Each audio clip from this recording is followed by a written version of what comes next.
She will be talking today about the young surgeon's approach to social media and marketing. Kat, thanks for that introduction. Give me just 1 second while I attempt to pull up my slides here.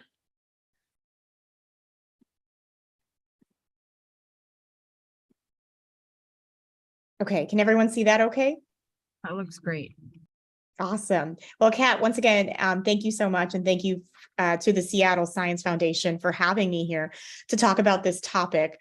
I must admit, I was actually a little confused as to why I was asked to give this topic. And I think, a few of the reasons might have been I became very, very busy in my clinical practice very early on. I also have a national profile specifically on the Forbes stage. And so I would imagine that's why, but I'm going to address some of those topics here momentarily.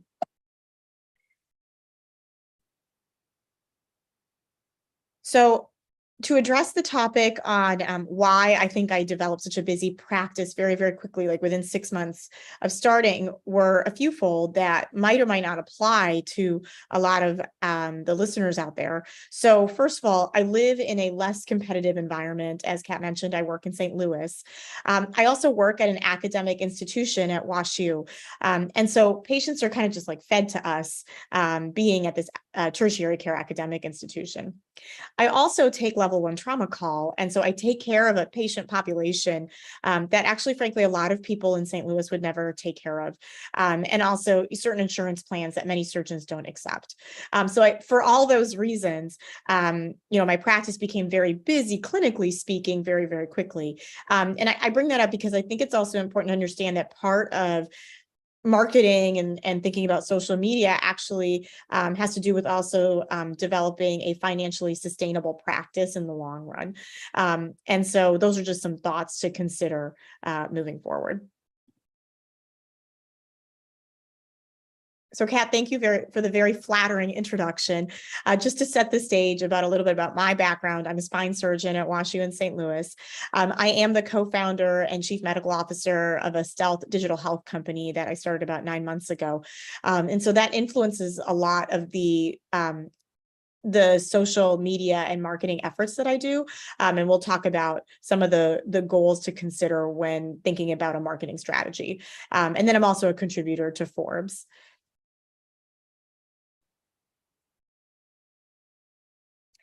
So thinking about the figures, why should we even care about social media and social marketing? 74% of US adults use social networking sites every day. And 60% of patients say that they trust social media posts by doctors. And 41% of patients say that social media actually affects the choices that they make when they're choosing where to seek care. So it can be a very helpful way to promote your practice.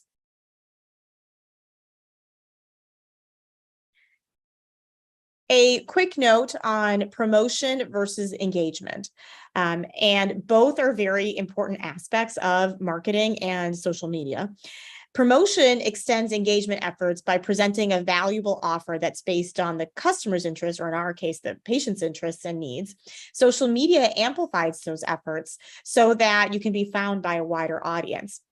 On the other hand, engagement is rooted in consistently sharing insight and providing value every time you connect with that patient, which establishes credibility and build trust and inspire patients to tell their friends about you.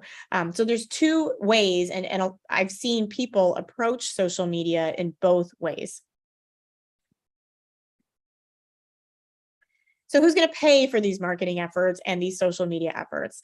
So if you're in an institution like myself, we actually do have a marketing department, and our marketing department does certain promotional activities for us. When you take into consideration the cost of traditional marketing and compare it to social media marketing, typically social media marketing actually comes on top in terms of ROI. And marketing doesn't have to be expensive. So I'll share a few tips that I learned along the way early in my practice. That were very, very low cost and almost free. Oftentimes, in my opinion, the biggest cost actually has to do with time. And for busy surgeons, that can be really challenging. Finally, I'll just share a quote from a very prominent person who's very well known in the marketing community. Why use social media? So marketing is no longer about the stuff that you make, but also about the stories that you tell. And I bring this up because we can be the best surgeons in the world from a technical perspective, but unless we're displaying what we want to share with our patients, that technical experience and expertise almost goes unnoticed. So telling that story that goes along with the technical expertise is really important. So when thinking about how to embark on marketing and social media, the first step is to define the goals. Why are you interested in marketing and social media, and why are you going about it? So some things to consider. I think the very obvious first answer is maybe surgeons want to market their practice and attract patients to their practice. That's a very different goal than actually just thinking about social media to promote your national reputation. You might want to provide education for your patients. And then you maybe just want to have fun. I have a good friend who has a lot of media appearances. She was an orthopedic surgeon. She calls it her very expensive hobby, actually, because a lot of it it can be expensive. She does it in sort of an expensive way, in a very professionally done way. Yeah, she does it because it's really fun for her. So lots of different ways to think about it. So the first tip that I would give out there is to make a website. I actually think that every surgeon should have a website. And it's pretty easy and it's very cheap to have a website. And it actually doesn't take a ton of time. And the reason I say this is for a few reasons. Number one, the first thing that every patient does is Google you. And that is how a lot of patients actually find their doctor. So making a website is good just in general for attracting patients and promoting your practice. But then also, if you are interested in building your national reputation, again, the first thing that people do is that they Google you. So you want to control that message that's coming across. So I'll just share, this is my website, deepteejainmd.com. I know Kat has commented that she likes my website a lot. So my website, again, my goals might not match with every surgeon's here's goals, right? So my goals are indeed to attract patients, to provide education to patients, but also to promote my national reputation, both from a research perspective, but also from an entrepreneurial perspective. So my website has multiple goals. And let's say that your goal as a young surgeon was just to promote your practice. You probably wouldn't have a lot of these things that I have on here.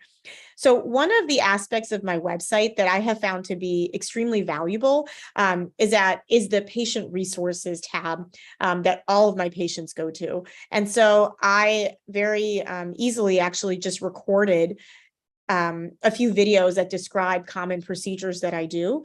And then I actually just linked to a bunch of different articles, and I didn't create my own content. I linked to content that's already existing by our national organization. So by the Academy of Orthopedic Surgeons and the North American Spine Society. So the reason I did this was because when I first started, one of my partners, Manish Gupta, has a website and it has a lot of patient information on it. And I found myself constantly actually directing patients to his website to actually have this patient information. And then I thought, well, I should just build my own website. So if you can't tell, these videos are pretty amateur. I made them in my office one day, and I just made them on my laptop. But I've gotten really good feedback from patients on this topic. So how does one go about creating a website? It's actually really, really easy. And there are companies out there that will charge you an arm and a leg to make a website. And then also to maintain a website. I've heard of costs like $2,000 to $3,000 a month. And maybe those organizations also do other things besides just maintain your website, like they might also maintain social media and interaction on social media. But yeah, paying $2,000 to $3,000 a month for a website to me is you just don't really need to do it. So my tips are to buy a domain name, and that's really easy to do if you just Google it online. It's not very expensive. It costs like $50 to buy your domain name for 3 years. Depending on your domain name, I hope you don't have a really popular name. Make your own website. So there are a few website creators out there. I personally used Wix.com, and they're super easy. They have these templates and you just enter in your own info. They're very friendly to use. And so I highly recommend that. And that's what I tell anyone who's starting into practice who wants to build their own website. Just go to Wix.com, pick a template, and just enter in your info there.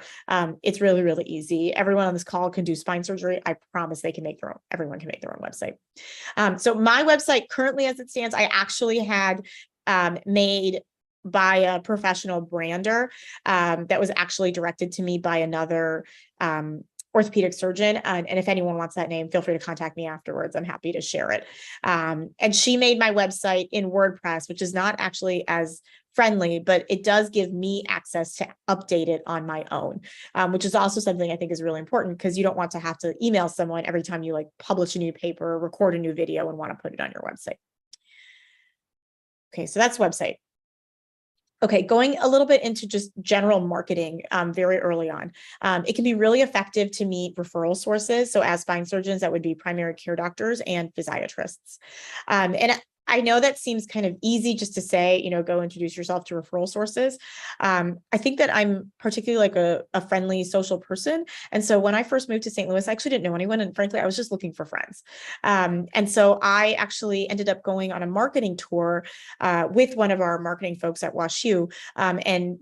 She just introduced me. We met 10 PCPs. And one of those PCPs actually ended up becoming one of our really good friends here in St. Louis.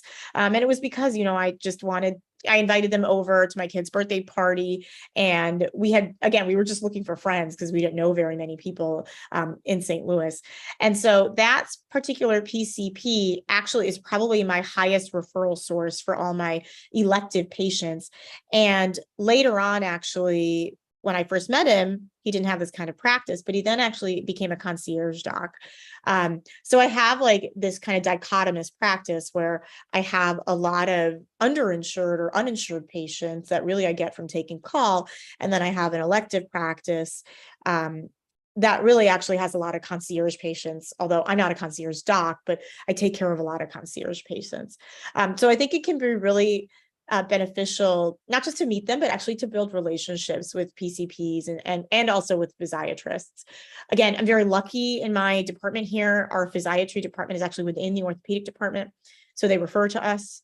But something to consider is really developing that relationship and a bond with a physiatrist and the PCPs.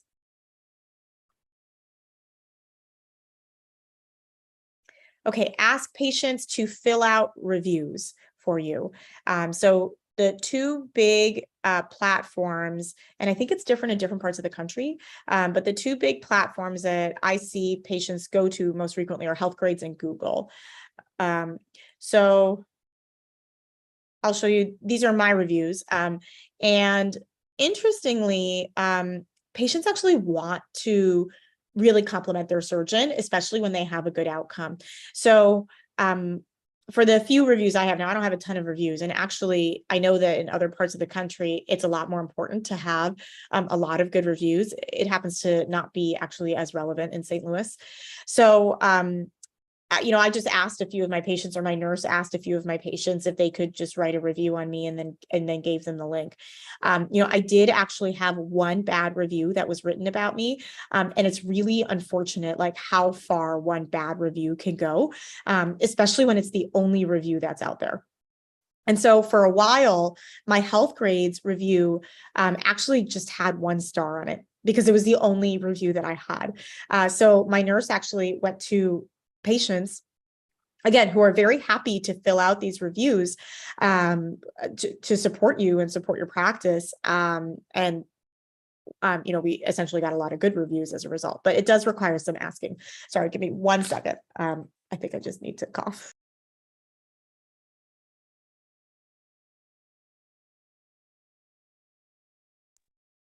Okay, thanks. Okay, so moving on to the next part, which is social media platforms. And I can see that I only have actually like 5 minutes left, so I'll just breeze through some of this. So social media can be categorized into social networking, photo sharing, video sharing, and blogging. So I think most of us here are probably pretty familiar with actually all these categories, social networking, Facebook, Twitter, LinkedIn. So I'll just share some people who I've seen have great Twitter and LinkedIn accounts. So Twitter, excuse me, can be considered microblogging, and it's a way to deliver really short snippets. And you can see that some folks, if they're really credible, actually have this check mark next to them, and that indicates that they're like a reputable source. So this can be one method in which patients can follow you, interact with you, other surgeons can follow you, interact with you. Photo sharing, Instagram.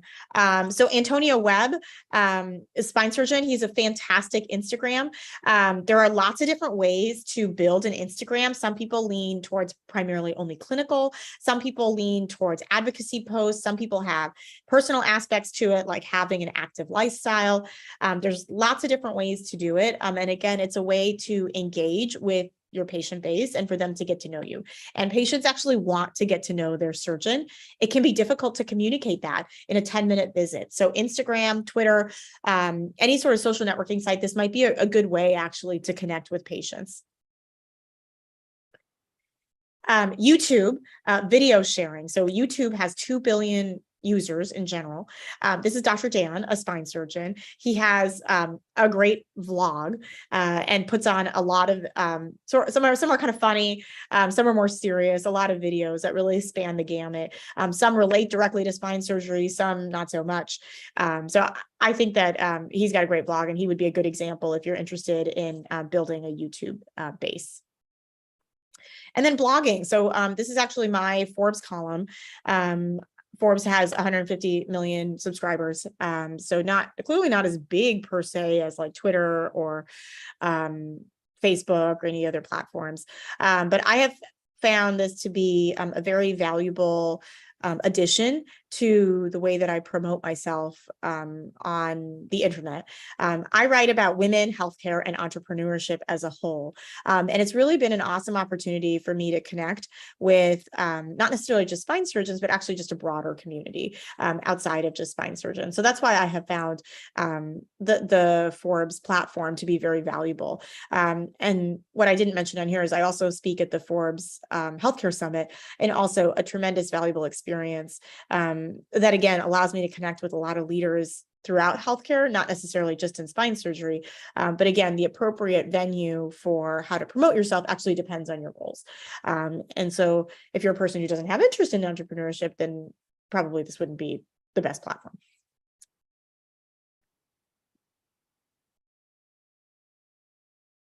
And that's all I have, so I'll stop there.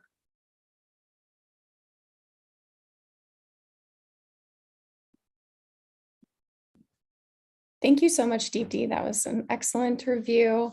When you were describing your interaction, or maybe just at least when you started to look at your own reviews, I've heard of people having their reviews, I would say maybe buffered or at least edited if they are not accurate. Have you heard of that or have any experience with that? I don't personally have any experience with that. I think that would be challenging. Like you definitely can't get it taken down. And I mean, I suppose you could go to the patient and ask said patient to edit their review. I don't know if that would be frowned down upon. I think the buffer strategy is probably a better strategy, where, I'm sure every surgeon, right, what we do is really life-changing and really meaningful. And I'm sure that every surgeon has a lot of very, very happy patients. They maybe just don't know the importance or how important it is to us as surgeons for them to actually express that. And it's often, right, unhappy people that are more likely to maybe write something on the internet. So I think giving patients that opportunity to do that is probably the best strategy to address that. Great, thanks.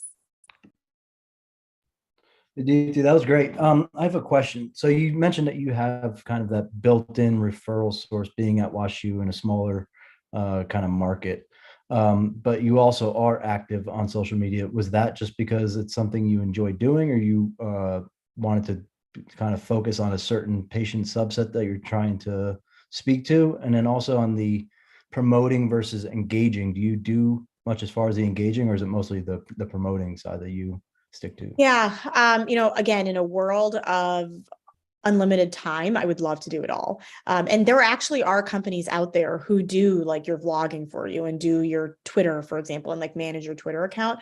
I would say that I'm more on the promotional side, as much as I would love to do more engaging. Like I don't really maintain an active Twitter. I don't even have a Twitter account. But like I don't update my Instagram super often.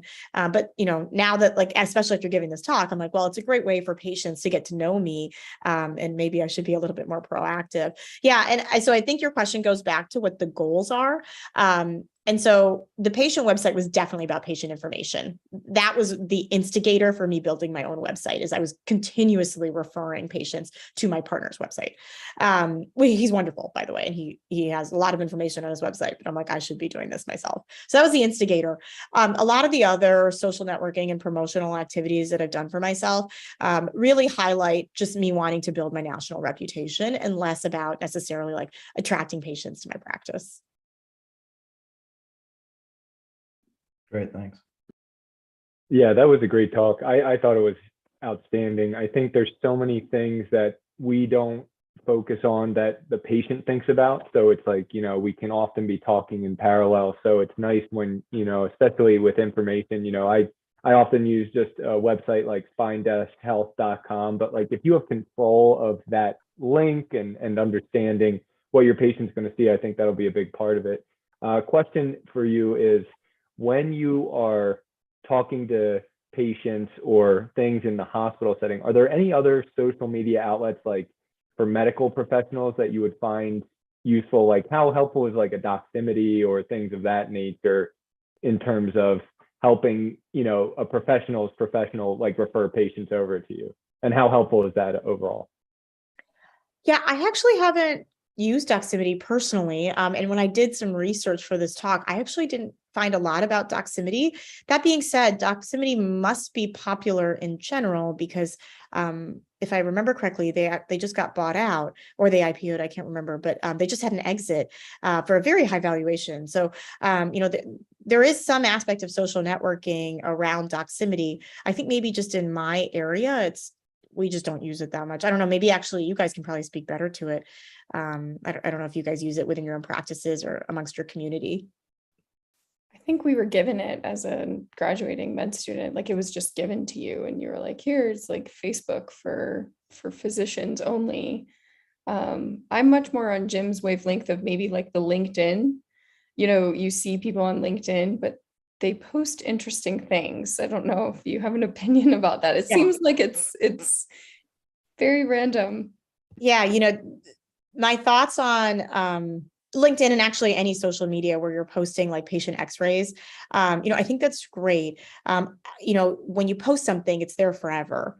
And you just have to remember that. And if you remember that a lot of people do things in different ways. And again, you could do everything perfectly and be a really, really talented surgeon. And there's going to be someone out there that disagrees with you and maybe writes some not very nice things.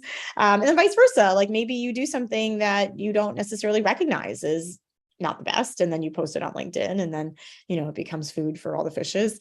So yeah, I don't know the answer to that. I mean, like I said, I personally am very cautious about that for all those reasons that I just cited. But there are tons of surgeons out there who are very, very active on LinkedIn and soliciting comments. And it's just, I think everyone has a different tolerance for maybe I would say like negative press.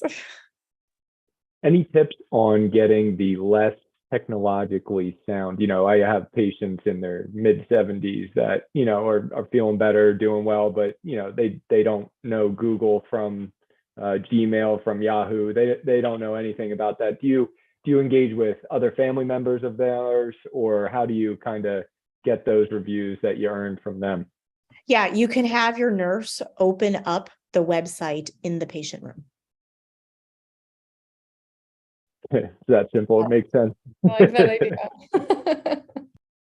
Just I tap know here. organizations that require a certain number of reviews with a certain average above like 4.8 or 4.9, and that's what they do at those organizations. Because you work at an academic institution, Deeptee, can you speak to kind of the control that maybe you have, or less than control, maybe, as you know, Dr. Campion and Dr. McKenzie might have a little more control than you or I on any restrictions that you found? Yeah, that's that can be a challenge for sure. So I guess just know what the policies are, and then follow them. Like WashUs aren't that strict. They're like, you need to display the WashU logo on your website. We can do that, right? Like, not that big of a deal. And so I guess it's just know what they are. One thing that is common amongst institutions, often for their marketing departments, is that their job is to promote the department or like the division, but not necessarily individual surgeons. And our marketing folks told me that when I was talking to them about building my website and building my brand. And they said, and they're very open about it too, as they should be, that's their job. Their mandate is to promote the department, not individual surgeons. And so I think it's really relevant to utilize the marketing divisions and departments at academic institutions, but also know that they're not going to have necessarily all your vested interests in promoting you personally, and that there's going to need to be some self-work. At least that's what I discovered at my institution. And it was really helpful because the marketing folks just said that to me flat out. There was no questioning it. It was very out in the open. Awesome. Well, thank you so much, Deeptee, for that wonderful talk and sharing all your great insights with all of our viewers. It's going to be a great resource for everyone. What we're going to do now is we're going to go under, we're going to talk about some case-based discussions, and I will start this screen. So we have 3 case presentations today. And we'll just start off with a general discussion if we want to tie it back into our theme of the week with, marketing or social media. I think that would also be kind of a good play into it, but these are all 3 non-related case presentations. So we'll start with the first one. It's a 27-year-old male who presented with back pain and deformity for over a year. He has extensive history of IV drug use, HIV, hepatitis C, latent TB. He was recently homeless and he's methadone dependent, but then was using heroin when he was admitted to the hospital. On physical examination, he had an obvious kyphotic posturing when he was ambulating in the room and full strength in his bilateral lower extremities. So we have this patient, he's very frail, very thin, younger gentleman with a very acute, approximately 60-degree kyphotic deformity in the middle thoracic to thoracolumbar junction. And on his MRI, he has a rather large soft tissue component to this seemingly erosive change to his vertebral body, but no complete occlusion to the canal. He does have draping of his spinal cord, but no stenosis or related epidural component to this. Here's the CT scan, in which you can see is that he pretty much has lost a vertebrae. So from counting, I have to remember 5, 4, 3, 2, 1. This vertebral body was T10, I believe, and then T9 and T11 are involved into it. And he has complete erosive changes. So what our diagnosis or our differential diagnosis would likely be is because the patient had latent TB and he was homeless, I would assume that we have to make sure that we're not dealing with a active tuberculosis infection. But on the more probable side of things in the United States, this has a lot of basically erosive changes and discitis that he has had collapse to it. I would anticipate that this is likely infectious and bacterial related, less so in a tuberculosis related issue. But anyone want to input or maybe think about an approach to this, whether you call, your thoracic guy and start going from the front and doing release, or are people going from the back for this, or what would be your general approach to this case? So I can actually answer that. I take care of this very similar patient. And I would say before we even jump into thinking about surgery, one needs to really think if we should do an operation on an active IV drug abuser. Literally presented this very similar case to my colleagues like last week, Friday, where you end up in this situation, where you're deciding, I mean, obviously in a non-IV drug abuser, we would say that this is typically a surgical problem and will never get better without surgery. But the reality is this patient has a drug problem. And sometimes you can't fix a social problem with a surgery. So the death rate in patients who present with this problem, who are actively IV using drugs, is 30% at 2 years.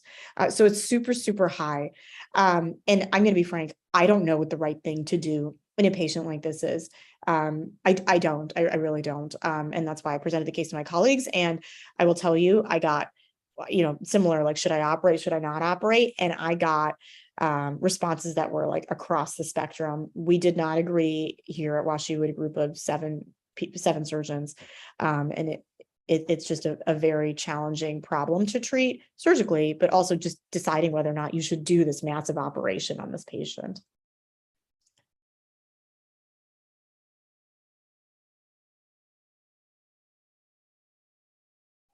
I think that is also, very relative. And in fact, most of these things, I take care of very similar population. We do meth in Iowa.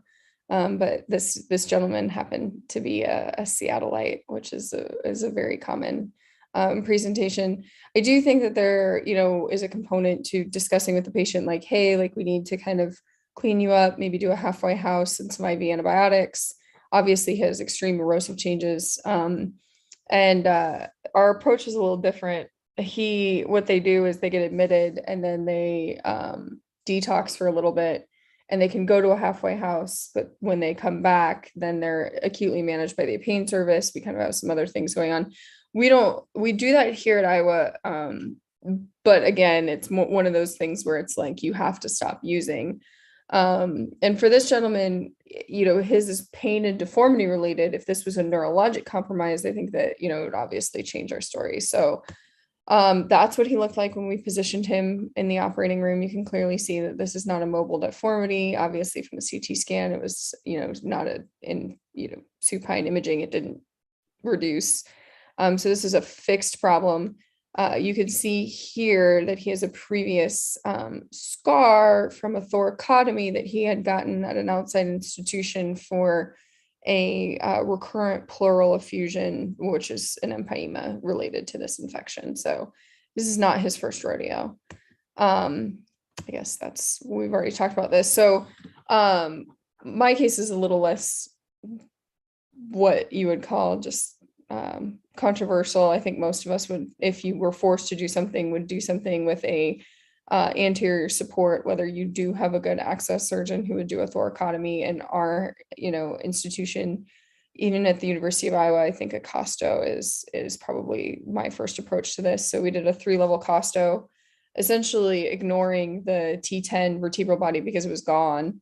And the disc spaces were not even relative. You couldn't really even tell. So we went from known vertebral body to known vertebral body and then took out everything in between. And I think in the thoracic spine, a costo is kind of a good workhorse for really bad acute deformity. And we alternated the rods and eventually got him reduced to a pretty decent position. He had good bone because he was still 27. And a lot of his discitis was pretty bombed out. There wasn't an acute like empyema involved in it or a lot of pus. It was just dead bone. And that ultimately was how he resolved. And then he went to the halfway house and disappeared. So, but this is what he looked like afterwards. So we went from a 60-degree deformity to a flat back. So hopefully he enjoyed that. And I'll let Dr. McKenzie go.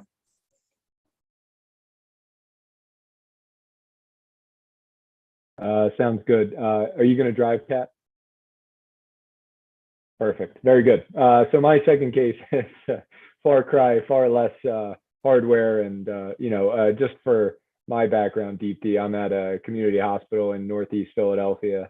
So this is an elective case, 46-year-old guy, right hand dominant. PCP actually of my, who's a friend of mine, sent him over. About 2.5 months, neck pain, doc, it's starting to go down into my deltoid. And then, I'm having a hard time, and he loves working in a woodshed. He's like, the hammer, I keep trying to hammer stuff in, and it's just not working out too well. And, he's got some pretty acute weakness. And that's been ongoing for about 6 weeks. Pretty healthy, otherwise pretty reasonable guy. Interestingly, he had some decreased grip strength as well, and that'll prove to be interesting with this. So next slide. So here is x-rays, fairly reasonable looking x-rays. I don't see much cervical spondylosis, appropriate cervical lordosis, and fairly straightforward in the AP view as well. Next slide. So we kind of number things, always got the flexion extension views, doesn't show much going on there. Next slide. But then we see this guy right here. So, the MRI is largely normal. I don't see anything else elsewhere, and this is by far the most significant finding. So a large right-sided paracentral disc herniation, really abutting almost at the kind of axilla where the spinal nerve root comes off of the spinal cord. Next slide. So that's just an arrow to show the obvious, but that's also a sagittal cut that shows kind of the width of, the impact that's causing. Next slide. So what are people's thoughts about this in terms of treatment options?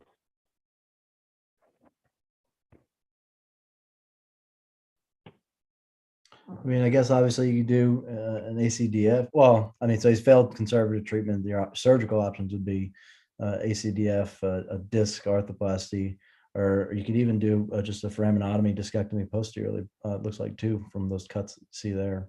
Those would be my thoughts.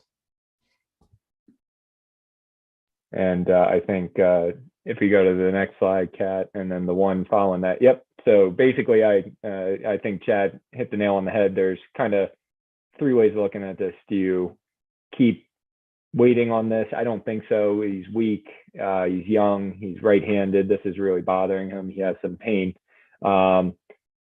Deeptee, what's your thoughts on posterior work for a problem like this? In my hands, frankly, patients usually get an anterior procedure. And I think that actually has more to do with training and what I'm comfortable with. And just seeing that patients who have an anterior procedure do really well. I think it can be a little tricky to do a posterior procedure. And it can be done, but it does require like moving the nerve root sometimes. And the spinal cord can get in the way, and it can be a little challenging. Yeah, I couldn't agree more. I think we did some foraminotomies over at Emory, and, even watching master technicians like John Heller doing a posterior cervical foraminotomy, I'm like, I don't know. It's a little, I would say it's definitely less satisfying. And I think that there is definitely a little bit more fuss there. And, moving a spinal nerve root in the cervical spine is not the most enjoyable thing to do.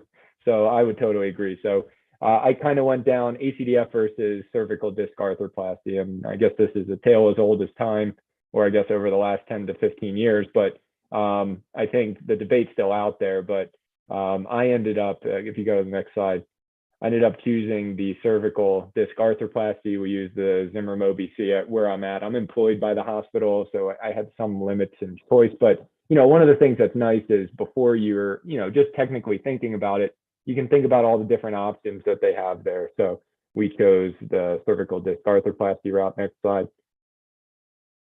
And this was what we found in there. It was a lot bigger than I thought I would find, but, it kind of fit the bill. And it took a better part of 30 minutes after taking out the PLL to really kind of dig this out, because, you're using the nerve hook and looking around, and it, you feel like there's the space there, but it was just really more ventral than you thought it would be. So next slide.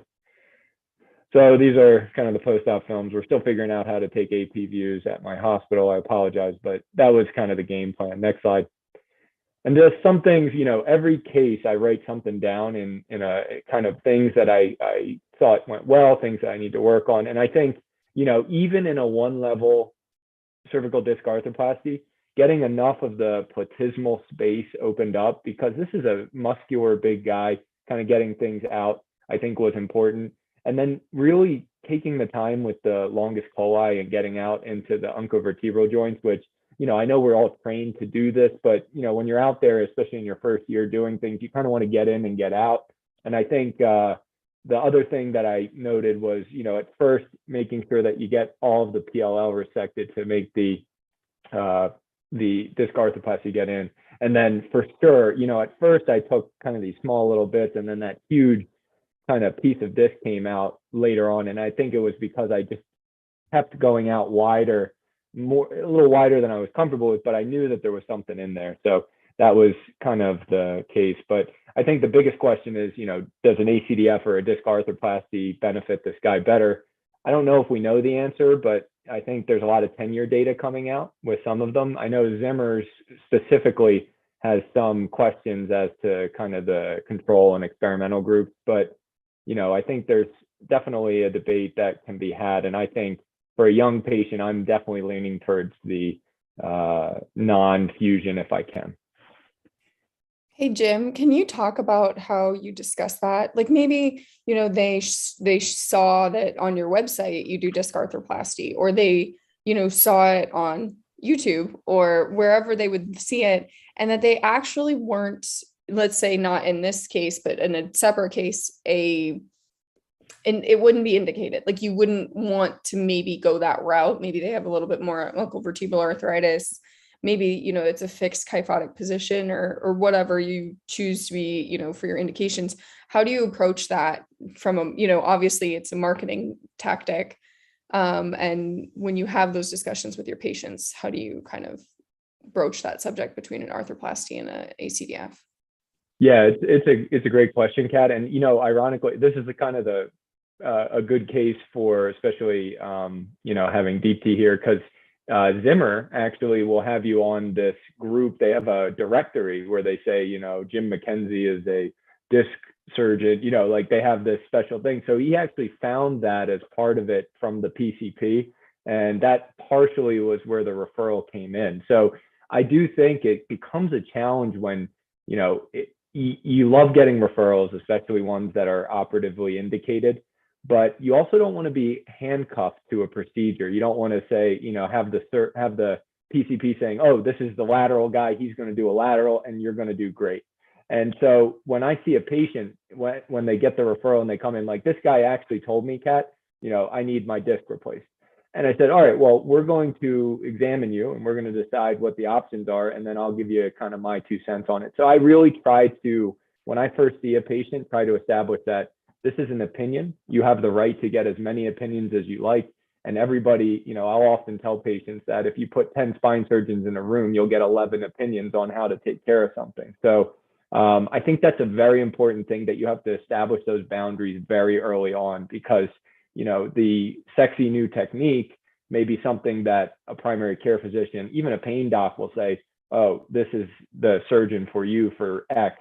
And you have to make sure that you are still offered that freedom to make that choice, because that's what we trained about. And I think making the right decision for a case is really the key thing that makes a difference between what we do and what someone else does. And that's where you need to have that freedom when you're talking to patients.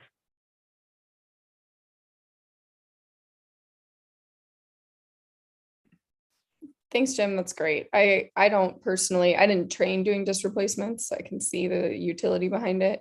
But my hospital doesn't even have them available. So that's kind of one of those things, is like, if you get to me, most oftenly they don't get the indication for it, but at the same time, I'm not allowed to put them in.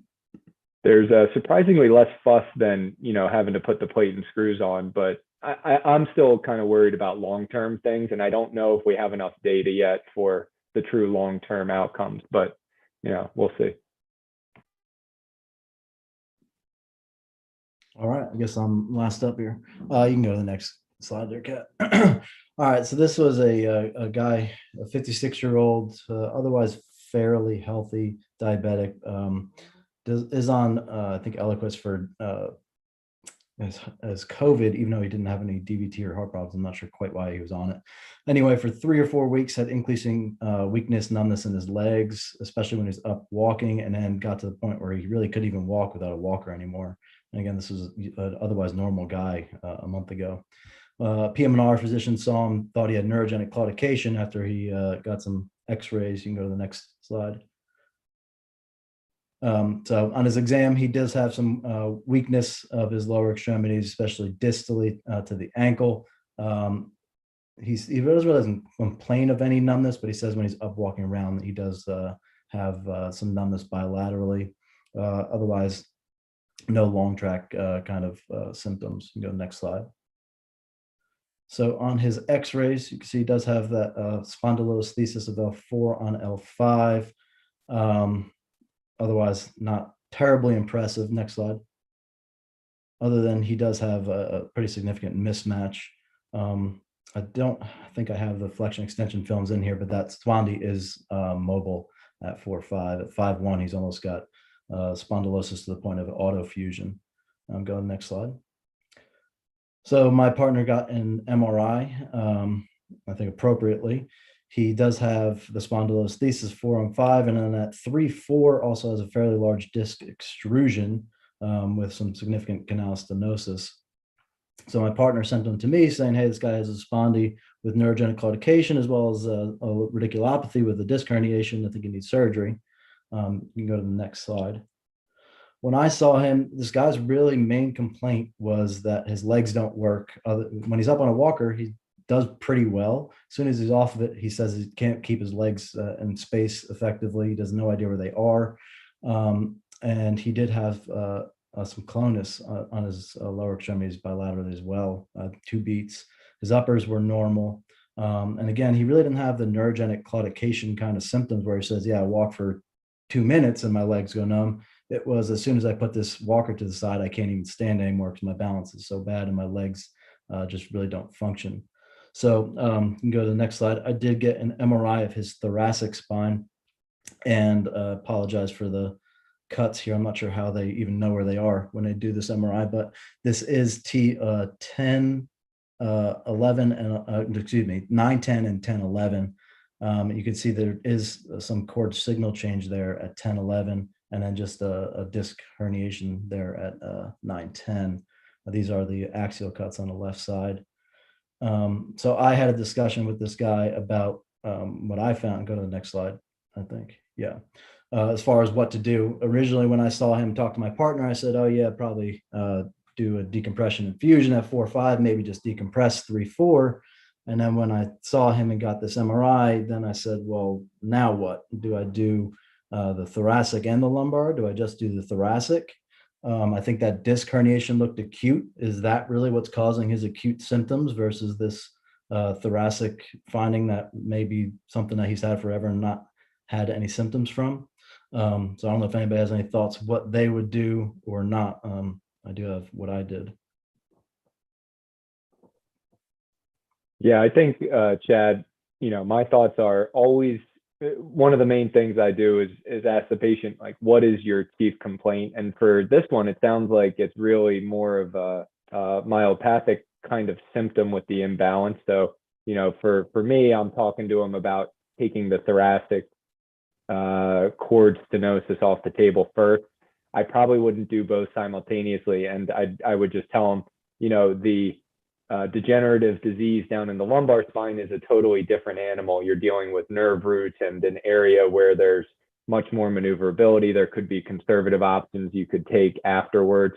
But I think for his main complaint of the difficulty with balance, you gotta decompress the thoracic spine, and probably would require a degree of fusion depending on if you're addressing those disc herniations, depending on what you're doing. But I would tell them just thoracic.